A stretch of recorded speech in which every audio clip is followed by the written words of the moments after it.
तुम्ही मात्र मध्येच तोंड उघडू नका.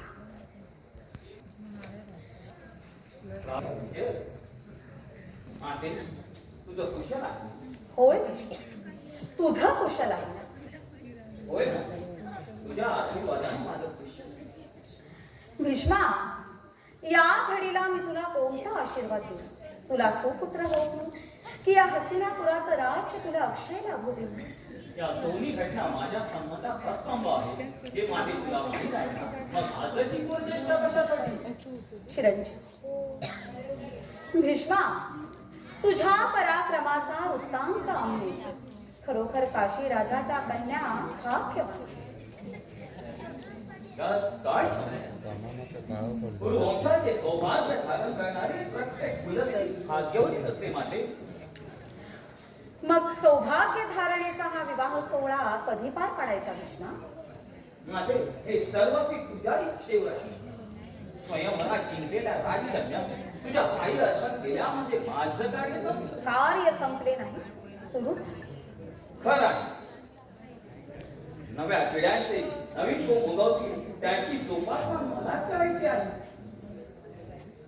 राजमाते, भीष्माचा पराक्रम पाहायला खरोखर आपण मिळावं. स्वयंवरासाठी जमलेल्या समस्त राजवृंदांची भीष्माने जे क्षण दिसली ही आपण पाहिजे तर आपल्या डोळ्यांचं पाहण्यात होतं. खरंच का प्रियदर्शना? सौवर देशाचा शाल्व राजा की तर केवढी दैना केली म्हणून सांगू.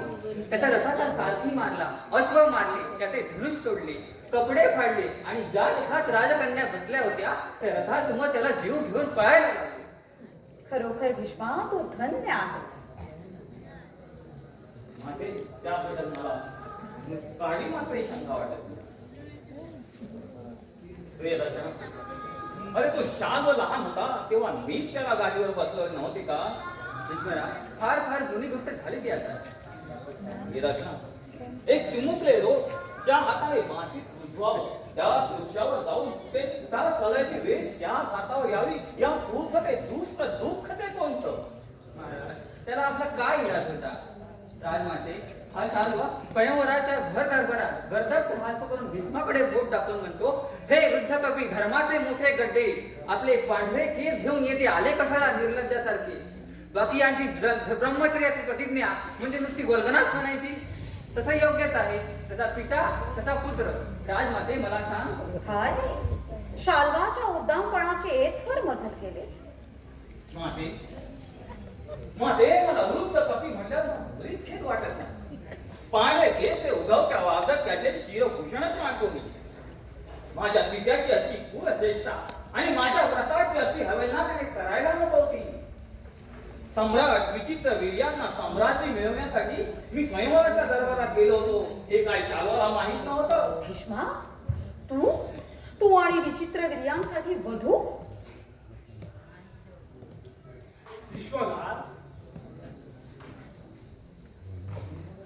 स्वयंवरात जिंकलेल्या राजकन्या आपण सम्राटाच्या विवाहासाठी आणल्या नाही तर कोणासाठी? माते, दशराज आपल्या मनात काही विकल्प आलेला दिसतो. विकल्प नव्हे, पण संशय आला होय ना? इतक्या वर्षाच्या प्रदीर्घ सवासाने देखील भीष्माच्या प्रतिज्ञा पालनाविषयी आपल्या मनात संदेह राहिलेला दिसतो. वर्षाचा काय प्रश्न आहे भीष्मा?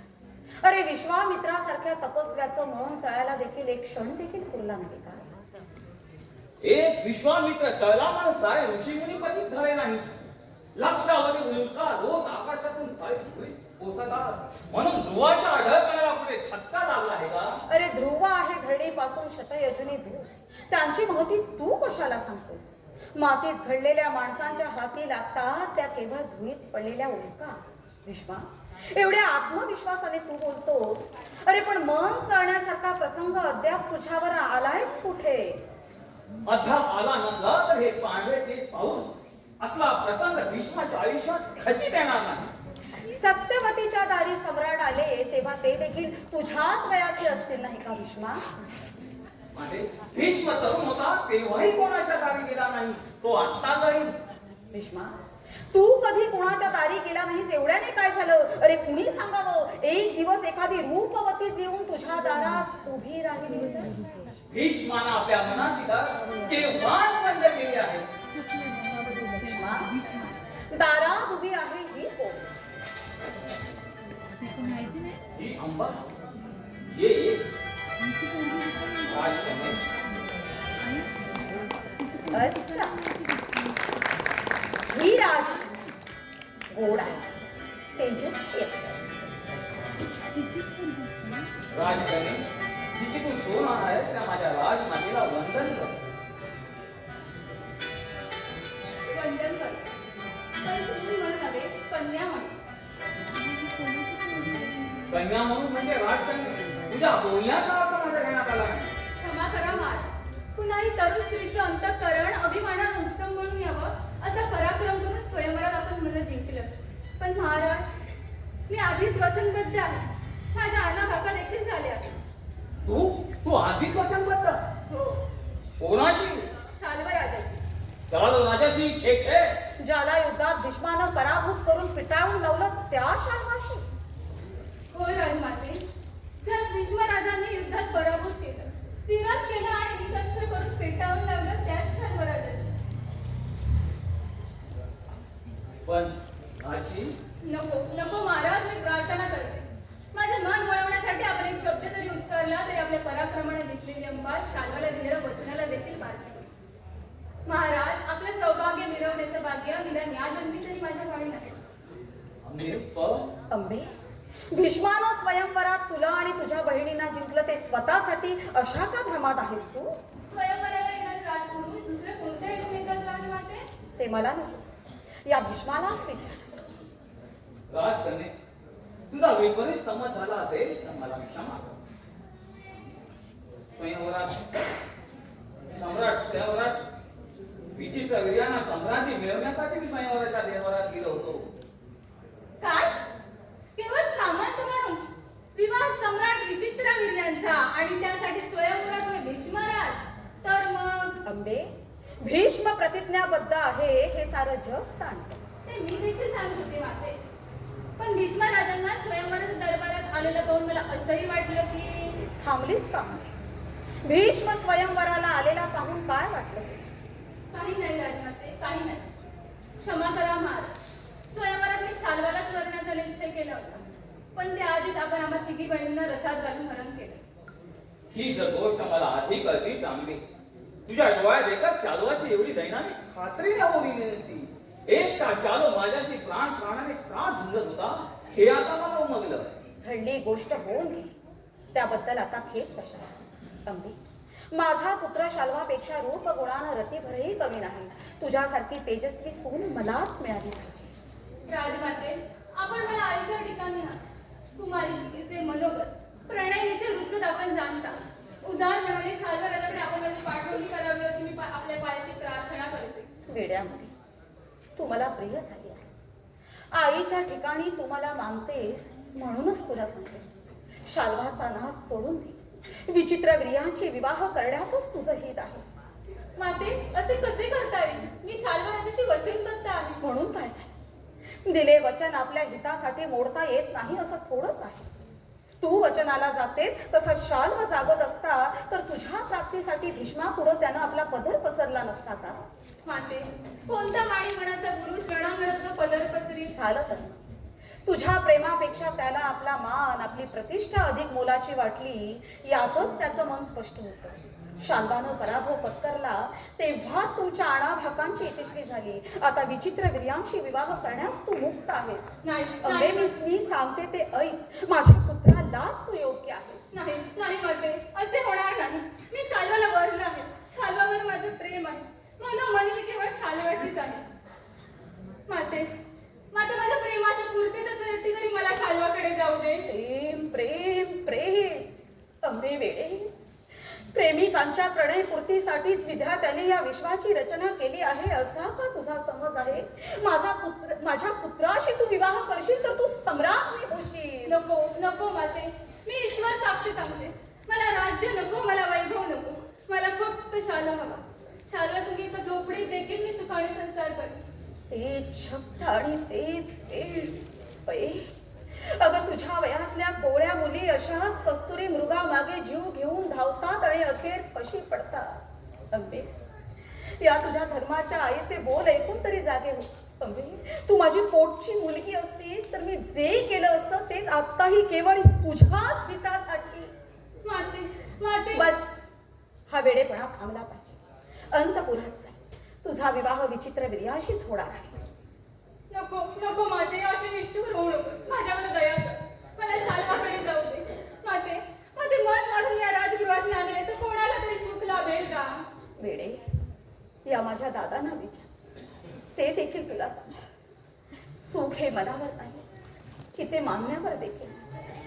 आयुष्याचा सौदा चातुर्याने ठरवला तरच सुखाचे दिवस दिसतात. मुली, अगं या चमत्कारिक जगात स्वार्थी लंपट नराची गाठ पडली आहे ते भाबड्या स्वप्नाळू मादेशी.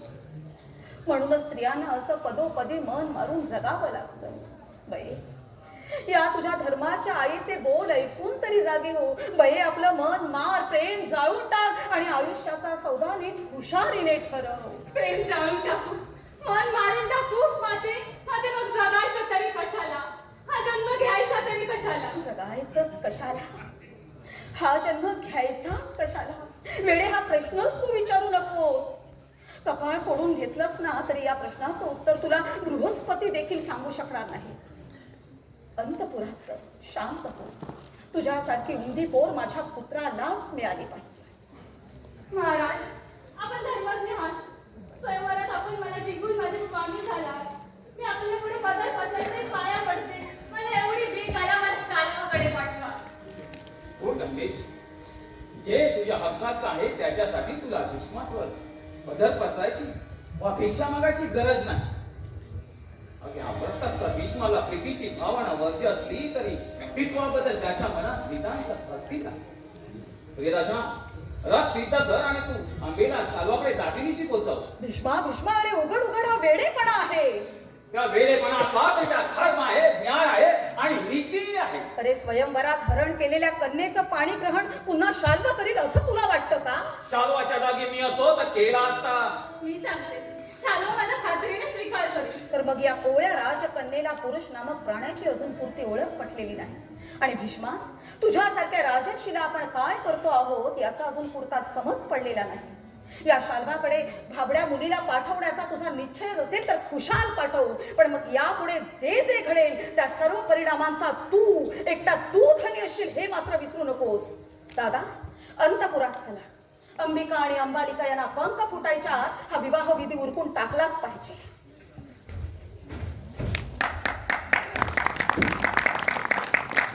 महाराज, मी आपले उपकार जन्मजन्मी विसरणार नाही. अंबे, शाल्वाला प्रसन्न कर. त्याचं मन वेळव आणि आनंद आणि संसारी हो. आज या भीष्मानं तुझ्यासाठी सर्वस्वपणाला लावलं आहे. प्रियदर्शना, रथ सिद्ध आहे. चल राजकन्ये.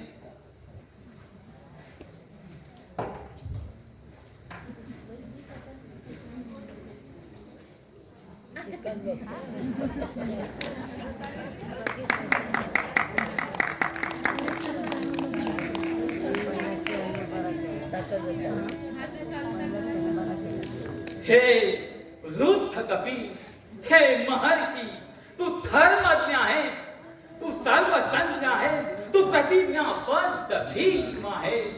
देवव्रता, देवव्रता, तुला शाल्वाच्या भाग्याचा हेवा तर वाटायला लागला नाही ना? आई, आई गंगा माई माते, माते मला बळ दे, मला सामर्थ्य दे, मला जळू दे, मला वाढू दे, मला शुद्ध होऊ दे. मन पिकलं तसं मन पिकू दे माई.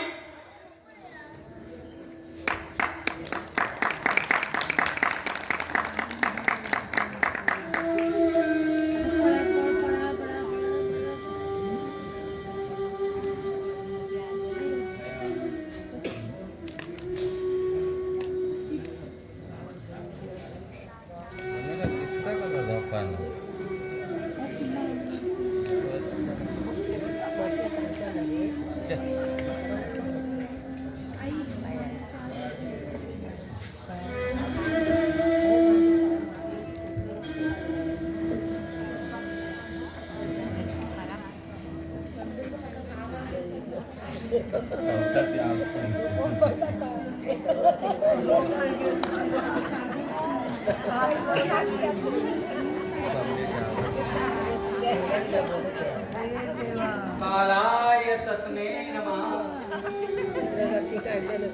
छे छे छे छे छे छे. सम्राट विचित्रवीर्यांचं निधन झाल्यापासून या राजप्रसाला देखील एखाद्या मसनवतीची कळ आली आहे. आता खेळ करून काय उपयोग? राज असण्याची भावना असलेल्या माणसाला बायको म्हणजे कुपत्य असे राजवैद्य शंक करून सांगत होते. पण त्यांचे ऐकतो आहे तो. अखेरची खटका बनली. मग या राजवैद्याला बोलव. त्या राजवैद्याला बोलव. मात्रा दे, काढे दे, पूर्ण दे, दगडणी तोडे. अखेर जे प्रार्थनात होते तेच झाले. एखाद्या दास राजाला मी परवापासून सांगतो आहे. दास राज इथला राज रंग काही बरा दिसत नाही. कोण्या राजाने हस्तिनापुरावर स्वारी करण्यापूर्वी आपली गंगातीवरची पर्णकुटी साफसूफ करून ठेवा. गड दुरुस्तीला टाका. सुनाना माहेरी पाठवा आणि लेकीला घेऊन गंगा तीर काढा. पण हिताचा सल्ला रुजतो आहे कुणाला? चला जाऊ दे, आपण आपल्या कुठे पावे. तसा विपरीत प्रसंग यायच्या पूर्वी आपण आपला गाव काढलेला बरा. तिथे आलो तेव्हा हातात पर्ची होती. 5-25 वर्षांनी परत जातो आहे तेव्हा हे एवढे मोठे गाठोडे फुटले. आयुष्य अगदीच काही वाया गेले नाही.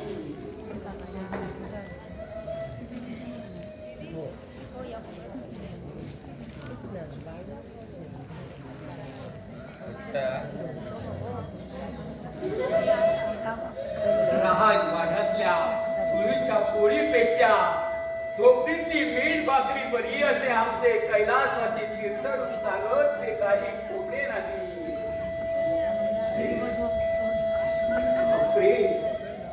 ईश्वराची ग्रेच येत आहे. आता आणखी मध्ये काही विघ्न उभे राहिले नाही म्हणजे झाले. चंडोल तू निघाला? होय महाराज. मुला माणसात जावे म्हणतो. महाराज निवडत याच प्रसादात तुला योग्य असं काय काम केलं दिसत नाही. तुलाही वाटायचंच मुला माणसात अखेरचे दिवस घालवावे. तुझ्या प्रयाणाची तयारी झाली ना? तुझं बांधण तुला मिळालं ना?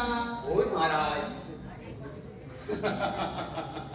अरे तुझं भाग्य बरंच तू गेलं दिसत रे. ही सारी सम्राटांची कृपा. अरे एवढी मोठी कृपा पेलणार आहे का तुझ्या पाठीला? महाराज आपण एवढी जन्मभर प्रतिज्ञा केली, मग आम्हाला हा कोठा मानाचा भार उचलायला नको का? अरे नुसताच भार वाहत होऊ नकोस.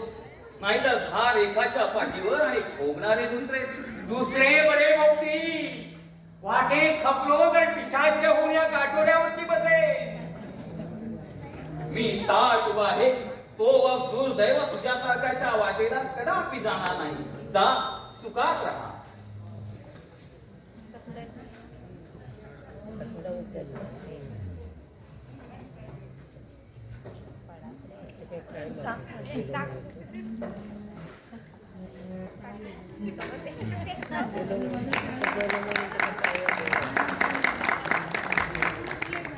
आज चंडोल उद्या धीवरही जाईल. मी निष्पर्ण रुजलो आहे या राजभूमीच्या वेशीत. या राजभूमीत माझी मुले विस्तरली आहेत, पण मला फळे नाही. राजव्यवहारात मन विटलं आहे. कुरुवंशाच्या संसारावरले सगळे आघात मी अलिप्तपणे सोसले आहेत. तरी पण भीष्मा तुला मुक्ती नाही. मन म्हणते तीर्थ क्षेत्र पहावी. या कैलासाच्या पायथ्याशी ही जीवन यात्रा संपवावी. पण दैव म्हणते अरे भीष्मा असा जातोच कुठे? ते अखेरचे तीर्थ क्षेत्र अद्याप दूर दूर आहे. आता तर कुठे पहिली पिढी संपली, दुसरी तर अजून गर्भातही अवतरली नाही, तरी देखील भीष्मा मृत्यू लोकांच्या रेतीमध्ये गंगा माईचं तीर्थ ओतून माणूस माणूस म्हणतात त्या प्राण्याची भव्य सुंदर मूर्ती घडविण्याचा खेळ तुला अखेरपर्यंत खेळायचा आहे.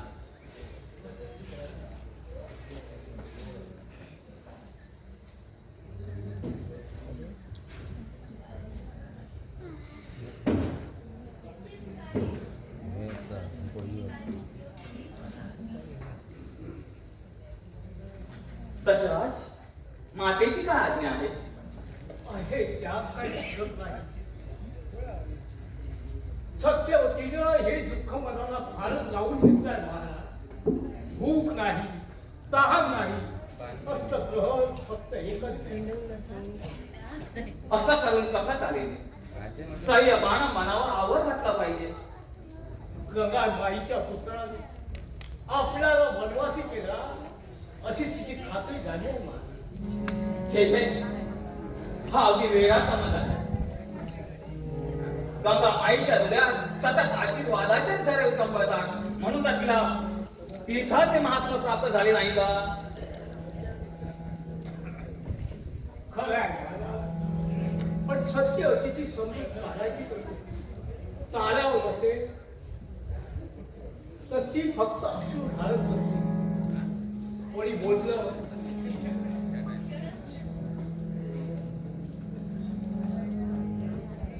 तर एकाच शब्दाने ती उत्तर देत नाही. आईचं जीवानी फार लावला तशी ती तळमळत अंतपुरातला पाळणा लावून जाते.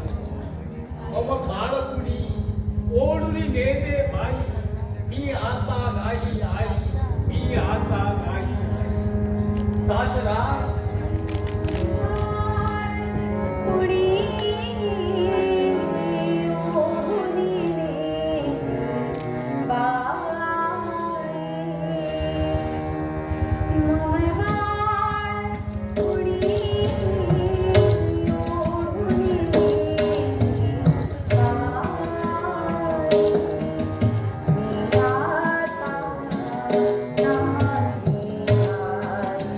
Thank you.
देवव्रता देवव्रता देवव्रता माझे तुम्हाला देवव्रता म्हणून हाक दिली. मला माझ्या आईची आठवण झाली. माझ्या मुखातून तुला गंगा माईनेच हाक घातली असावी. माते तुला देवव्रता म्हणून हाक मारण्याची आजच काय इच्छा झाली. माझा विचित्र विर्य गेला. त्याच दिवशी माझ्या दृष्टीतला भीष्मही मावळला. आता तू मला दिसतो आहेस तो देवव्रत, गंगा माईचा तसेच माझाही पुत्र देवव्रत. माते तो देवव्रत तर कधीच सांगतो. ज्या क्षणी देवव्रताने आपल्या प्रतिज्ञेचा उच्चार केला त्या क्षणी तो देवव्रत या गंगा तीरावर भस्मसात झाला. आता उरलो आहे मी भीष्म, प्रतिज्ञा पालन करणारा भीष्म. देवव्रता मला सांग, कोणाच्या इच्छेसाठी कोणाच्या शब्दाला वाम देऊन तू ही प्रतिज्ञा उच्चारतेस? माते कोणा एखादा प्रसन्न करण्यासाठी भीष्म प्रतिज्ञा उच्चारली जात नाही असं का तुला वाटतं? जेव्हा आकाश कोसळतं आणि धरतीचा धीर सुटतो तेव्हा माणसाच्या शक्तीचा शोध घेण्यासाठी माणसाला निर्धारानं उभं राहावं लागतं.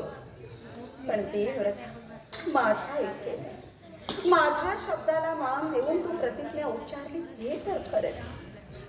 माते तुझी इच्छा तुझा शब्द हे केवळ निमित्त मात्र होतं. तर मग देवव्रता आता माझ्या इच्छेसाठी या राजसिंहासनाचा स्वीकार कर आणि माझ्या शब्दाला मान देऊन विवाहबद्ध हो आणि कुरुवंशाला वारस दे. का देवव्रता तू हसलास का? अरे तू हसलास त्यात नवलते का? अरे या सत्यवतीकडे पाहून कुणीही हसावं अशीच तिची जीवन कहाणी घडलेली आहे. छे माते हा भीष्म तुला हसला नाही, तो हसला आपल्या दुर्दैवाला. मला शरण आणण्यासाठी दुर्दैवाच्या भाग्यातले सगळे बाण बोथर झाले तेव्हा तुझं अमोघ राजाच्या भीष्माच्या प्रतिमेवर रोखलं गेलं. भीष्माला तुला दुर्दैवाच्या निर्माण्यात पडली. माते क्षमा कर, भीष्म या जन्मात स्वतः उच्चारलेल्या प्रतिज्ञेचा बंदी आहे. देवव्रता वेड्या, माझ्यावरल्या रागाने तू प्रतिज्ञा उच्चारलीस हे का मला ठाऊक नाही. तुझा राग घालविण्यासाठी मी तुझी माते रागाच्या पोटी ही प्रतिज्ञा उच्चारली असती ते स्मशान वैराग्य आजवर टिकलं असतं का? देवव्रता रे त्यावेळची परिस्थिती वेगळी होती, त्यावेळची सत्यवती देखील निराळी होती. पण त्यावेळेचा भीष्म तोच होता माते. परिस्थिती बदलली असली तरी त्यावेळेच्या भीष्माची श्रद्धा अभंग आहे. परिस्थिती बदलेल त्याप्रमाणे भीष्मानं आपलं रंगरूप बदलावं एवढा तो परिस्थितीचा दास झाला आहे का? परिस्थितीचे दास तर सारेच असतात. देवव्रता या जगात स्वतंत्र कोण आहे? स्वतंत्र भीष्म आहे माते. गंगापुत्र तुझा पुत्र भीष्म स्वतंत्र आहे. निर्धारानं उच्चारलेल्या माझ्या प्रतिज्ञेचं पालन करण्याचं माझं स्वातंत्र्य मी परिस्थितीलाही हरवू देणार नाही. एवढी एक गोष्ट करून तुला दुसरं हवं ते महाग. तर मग देवव्रता तुझी माता होऊन मी तुलाच मागते. माझ्या सुषा विचित्र वीर्यांच्या भार्या अंबिका आणि अंगालिका पुत्रोत्सुक आहेत. वंशवृद्धीसाठी त्यांची पुत्र कामना तृप्त करणं हा तुझा धर्म आहे. तू धर्मज्ञ आहे. धर्माची आण घालून मी तुला प्रार्थना करते की माझ्या स्नुषांना नियोग व्रताने तरी तू पुत्र दे. माते उद्वरे ब्रह्मोत्सवाचं व्रत पत्करणाऱ्या भीष्माला हा नियोग धर्मयुग आहे माते. देवव्रता रे माझे मागणे ही काही माझ्या सुखासाठी नव्हे की तुझ्या प्रतिज्ञा भंगासाठीही नाही. अरे कुरुवंश अस्तंगत होण्याची आपत्ती ओढवली आहे म्हणून मी सत्यवती तुझ्याकडे प्रार्थना करीत आहे. देवव्रता या कुरुवंशाच्या भवितव्यापेक्षा का तुझी प्रतिज्ञा श्रेष्ठ आहे? माते कुरुवंशाच्या भवितव्यापेक्षा माझ्या मनात त्याबद्दल मुळीच शंका नाही. संदेह नाही देवव्रता. माते अगं एका भीष्मानं नाकार दिला म्हणून कुरुवंशाचे भवितव्य काही बदलणार आहे का? मात्र भीष्माच्या पतनानं मात्र माणसाचं सत्व खचित करणे. देवव्रता माते पराशराच्या प्रणीती सम्राट शंतनूच्या अर्धांगिनीची आणि देवव्रताच्या मातेची जीवनावली सदा या भीष्माला अधिक श्रेष्ठ आहे. राज देवा. माते गुरुवंशाचे भवितव्य पराशराचे प्रणेचे सम्राट शंतनूची आधानी आणि देवव्रताची माता माते या जीवनाची सदा देवव्रता, बोलून चालून मी एक सामान्य दुबळी स्त्री. घडोघडी चुकले, पावलो पावली फसले. पण एक प्रश्न तुला विचारतो. आपल्याला दुबळी शंका नाही माते. म्हणजे अनुज्ञा कशाला घ्यायची? देवव्रता, मला सांग, राजकन्या अंबेला पाहून तुझं मन डळमळलं नाही? त्या प्रणयीला पाहून तुझ्या अंतःकरणाला प्रणयाचा स्पर्श झाला नाही?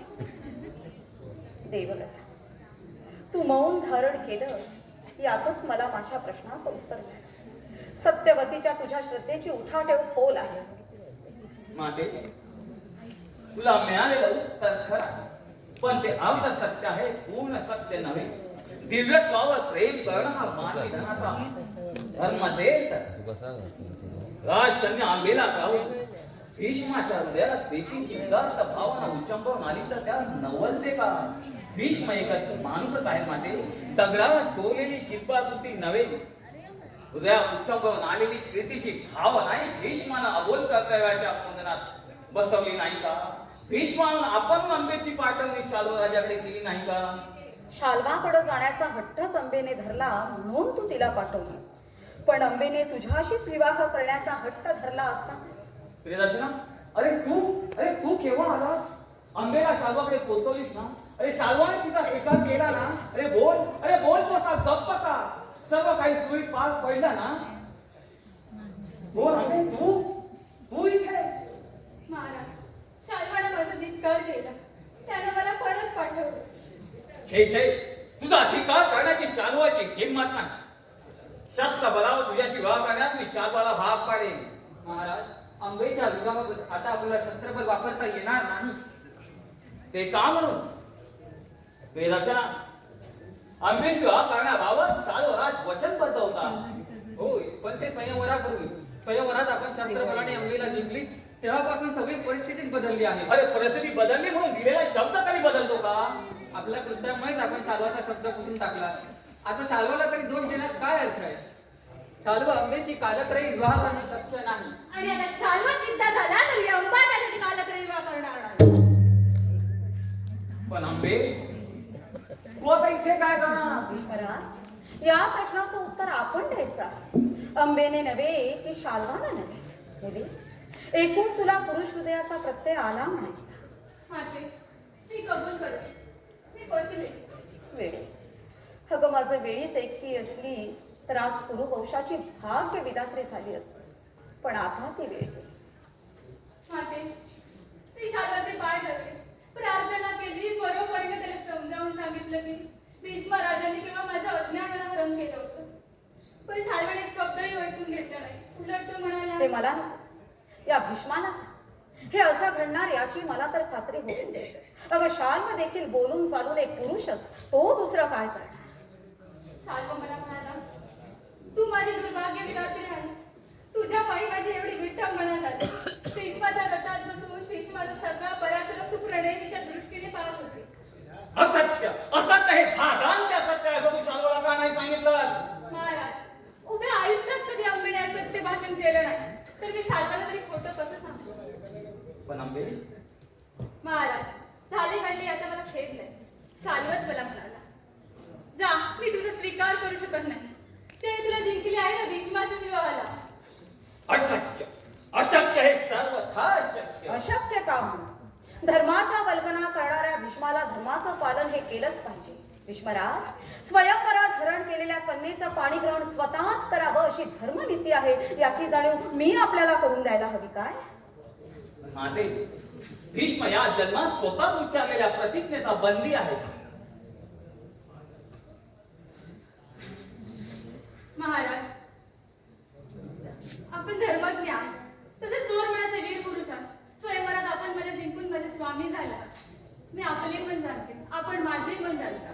मी आपल्यापुढे पदर पसरते, पाया पडते. मला एवढी भीक घाला. आपण माझा स्वीकार करा. अरे वेळी मुली ते शक्य असेल तर त्याच्यासाठी तुला भीष्माजवळ पदर पसरायची वा भिक्षा मागायची गरज पडली नसते. आंबे, अगं तुझ्या तेजाने देव देखील दिसतील एवढी तू तेजस्वी आहेस. मग हा भीष्म तुझ्यापुढे नतमस्तक होईल यात नवलते का? पण आंबे, भीष्म या जन्मात स्वतः विचारलेला प्रतिज्ञेचा बंदी आहे.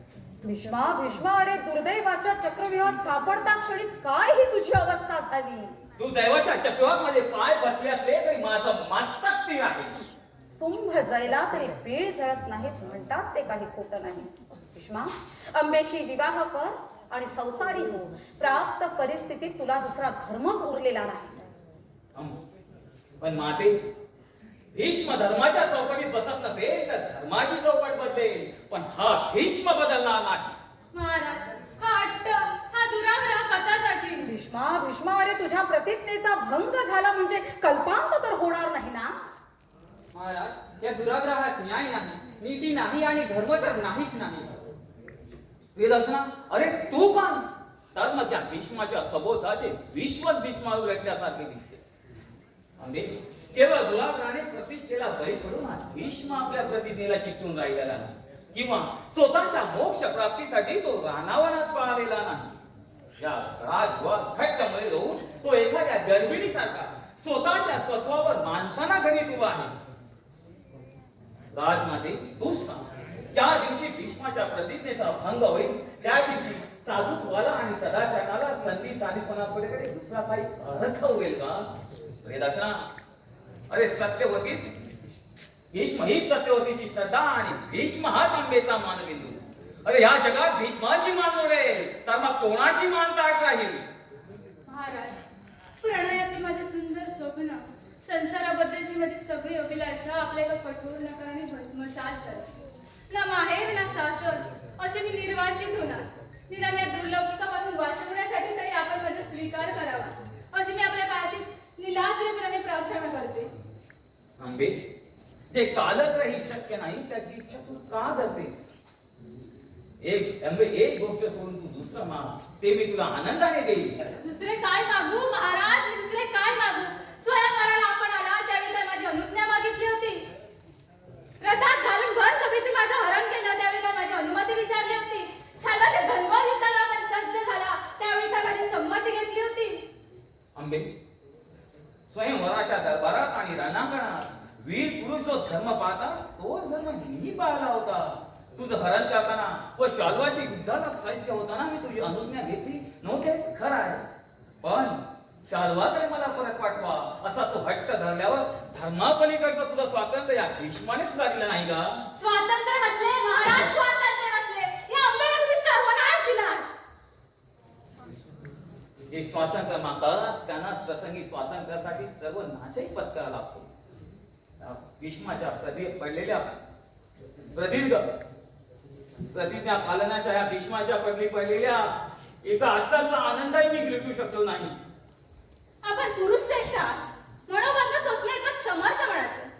पण मी स्त्री आहे आपण कसे विसरता? आंबे, तू स्त्री असलीस तरी पुरुष श्रेष्ठ नाही तुझ्याकडे नसमस्त हवं एवढी तू तेजस्वी आहेस. पण शाल्वाकडे जाण्याचा हट्ट तू तुझा धरला होतास. आता शाल्वाने तुझ्याकडे पाठ फिरवली असली तर तुझा मार्ग तुलाच शोधावा लागेल. खरंच ते शाल्वाने माझ्याकडे पाठ फिरवली आणि आपण देखील मला माझा मार्ग शोधण्यासाठी वाऱ्यावर सोडली. आणि तरी देखील आपण म्हणता एवढी एक गोष्ट सोडून दुसरं हवं ते मग. दुसरे काय मागू महाराज, मी दुसरे काय मागू? माझ्यासाठी चिता रचून स्वतःच्या हाताने चितेवर उभी करून ती पेटवणार. आंबे, अगं तुझ्या मुखाचा क्रोध हा त्याला शोभत नाही. भीष्मा, भीष्मा, अंबेचा प्राण घ्यायला हिंमत नाही. तुझ्या व्रतात तेवढं सामर्थ्य नाही, तुझ्या ब्रह्मचर्यात तेवढा पुरुषार्थ नाही.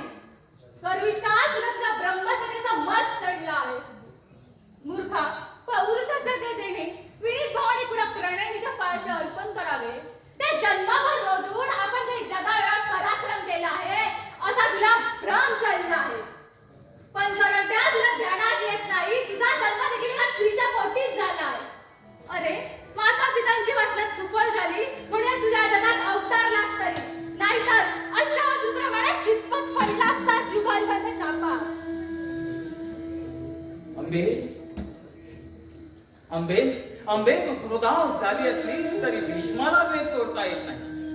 भीष्म उत्तराला प्रत्युत्तर देतो पण दुरुत्तराला दुरुत्तर देण्याची भीष्माची रीत नाही. अंबे तुला गंगा माईच्या नुसत्या तीर्थाने देखील माणसं शिकवतात, मग गंगा माईच्या पोटी जन्म घेणाऱ्या भीष्माच्या हृदयात स्त्रीद्वेष कसा असेल? अंबे स्त्रियांचा द्वेष करणारे सगळे स्त्रियांना मोहभ्रष्ट करतात, पण स्त्रीत्वाबद्दल नितांत भक्ती बाळगणाऱ्या हृदयात भीष्म प्रतिज्ञा जन्माला येते. अंबे शांत चित्ताने जी तुझी मागणी ऐकून कधी काळी देवव्रत हर्षभरी झाला असता, तीच तुझी मागणी हा व्रतस्थ भीष्म कधीही पुरी करू शकत नाही. एवढी एक गोष्ट सोडून तू दुसरं काही मागायचं असेल तर तुझ्याकडे कर्म दरिद्र्यापाशी कशाला मागू? मागायचं असेल त्यासाठी उभेसाठी थरथर तपश्चर्या करेपर्यंत तुझ्यापेक्षा उग्र व्रत आचरून महादेवाला प्रसन्न करून घेईल. एका निष्पाप माणसाचे जीवन उद्ध्वस्त करणाऱ्या भीष्मा, अरे अरे तुझा सोड घेण्यासाठी मी प्रणालीसाठी आतुर झाले आहे. ते मला तुझं मानव एकदा सायवालांचा विलास करून पळायला लावलं, पण माझ्या रथातलं जीव घेऊन तुला कुठे पळताना पाहिजे असं मला झालं आहे. ते मला तुझं पराभव मदत करता प्रणामता तू शरणागती पडावास आणि या पूर्वजाला सुरक्षा द्यायला तू स्वतःच्या डोळ्यात एकच पाहावास अशा कुमारिकेला डोळा लागलाय. ते मला तुझं कुलक्षण तथास्तु अंबे तथास्तु. जे तुझ्या हक्काचे आहे त्याच्यासाठी तुला भीष्माजवळ भीक मागायची गरज नाही. जे तुला देण्यास देवव्रताला साथ वाटलं असतं ते हा देवव्रत भीष्म तुला देऊ शकत नाही. तुला देण्यासाठी एकच गोष्ट आहे भीष्माजवळ, ती म्हणजे भीष्माचा पराभव आणि भीष्माचा मृत्यू. या पृथ्वी तलावर मला जिंकेल असा कोणीही नाही आणि मला कोणीतरी जिंकल्याशिवाय मला मरणही प्राप्त होणार नाही. म्हणून अंबे मी तुला वर देतो, प्रदीर्घ आयुष्याचा शाप भोगणारा भीष्म तुझा श्रीखंडीच्या रूपाने तुझा पुनर्जन्म होईल आणि तुझ्याच हाताने हा भीष्म मृत्यू पत्करेल. नको नको माझा वर देखील नको. मला हवा आहे ते मी आत्मबलावर स्वतः देवी. आता जन्मात मिळणार असेल तर अग्निकाष्ठ भक्षण करून मीच माझ्या आयुष्याला शेवट करून घेईन. पण भीष्मा लक्षात ठेव, सुडाची पेटती चूड घेऊनच मी पुनर्जन्म घेईन. गंगापुत्रा तुझ्यावरून जीव वाहून टाकणाऱ्या या अंबेला तू विसरलास, पण तुझा जीव घेण्यास शिकायचे तुझे मात्र स्मरण ठेव.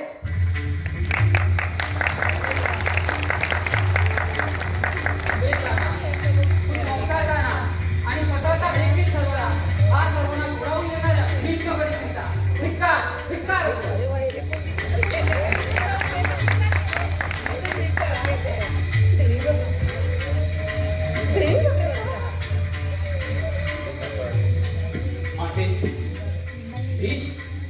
अंबेचा शाप घेतला, देव प्रियदर्शनाचा धिक्कार ऐकला. आता तू आपल्या पुत्रावर कोणत्या दुर्वचनाचा वर्षाव करणार आहे? देवव्रता, अंबेला तू आपला मृत्यू देखील दिलास. जिला आपलं सौभाग्य अर्पण करता येत नाही, तिला आपल्या मृत्यूशिवाय दुसरं काय अर्पण करणार माते? देवव्रता, देवव्रता, तुझ्या तेजस्वी पुरुषार्थाचे दिव्य रूप पाहून मी पावन झाले, कृतार्थ झाले. मला क्षमा कर देवव्रता, मला क्षमा कर. पुरुष म्हणजे मूर्तिमंत स्वार्थ असे मानणाऱ्या या सत्यवतीने पराशराच्या अपराधाचे शासन तुला दिले. तुझ्या पित्याच्या मोहभ्रष्टाचे प्रायश्चित तुला घ्यायला लावले. हे शासन, हे प्रायश्चित अपात्री अनाठाई घडले. मला क्षमा कर देवव्रता, मला क्षमा कर. उठ माते, शांत हो. देवव्रतानं आपल्या प्रतिज्ञेला कधी शासन मानलं नाही. आपली प्रतिज्ञा एक प्रायश्चित्त आहे असं कधी देवव्रताला वाटलं नाही. जे अट होतं तेच घडलं. त्याबद्दल भीष्माला ना खेद ना खंत. मग क्षमा कोणाची आणि कशासाठी मागायची? भीष्मा, नात्याने मी तुझी माता असेल तरी खरोखरीच तू गंगापुत्र म्हणूनच शोधतोस. वृत्तीनं आणि वर्तनाने तू तुझ्या माता पित्यांचाच नव्हे तर अवघ्या कुरुवंशाचा पितामह झाला. पितामह ही सत्यवती भोळी आहे, भाबडी आहे, दुबळी देखील आहे. या कुरुवंशाचा कुलक्षय होणार नाही यासाठी काय करता येईल? माते, तुला वर प्राप्त झाला आहे ना. तुझ्या इच्छेशिवाय कुरुवंशाचा कुलक्षय होणार नाही. पण हे कसं घडणार? माते, माते, वत्सल भराने हात घाल. कुरुवंशाचा उद्धार करेल असा एक तरी पुत्र तुझा परत येईल. खरंच येईल का? हा भीष्म व्रतस्थ असेल तर त्याची वाणी कदापि गोडी ठरणार नाही. आई गंगामाई, माझ्या भीष्माची वाणी खरी ठरण्यासाठी तरी माझा पुत्र मला परत दे.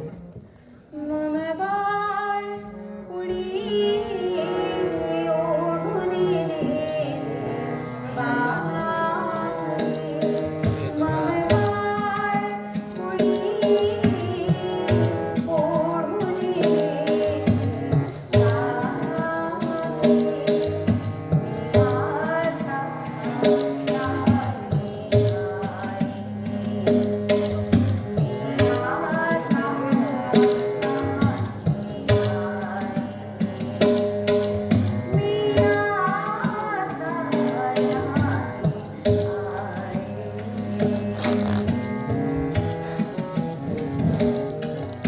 हा काय कुणी मनोमनी मी आलो तो पायाशी. हा काय कुणी मनोमनी मी आलो तो पायाशी. प्रसन्न होऊनी दर्शन देई, प्रसन्न होऊनी दर्शन देई, माते तव पुत्राशी. मंगलघटी देवी, मंगलघटी देवी, बाळ उभा आहे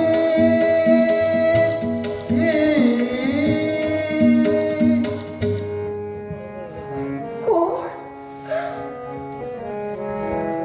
माते, हा पराशर नव्हे, पराशर पुत्र व्यास, तुझा गंगा तीरावर सोडलेला पराशर पुत्र कृष्ण कोपाय व्यास. पराशर पुत्र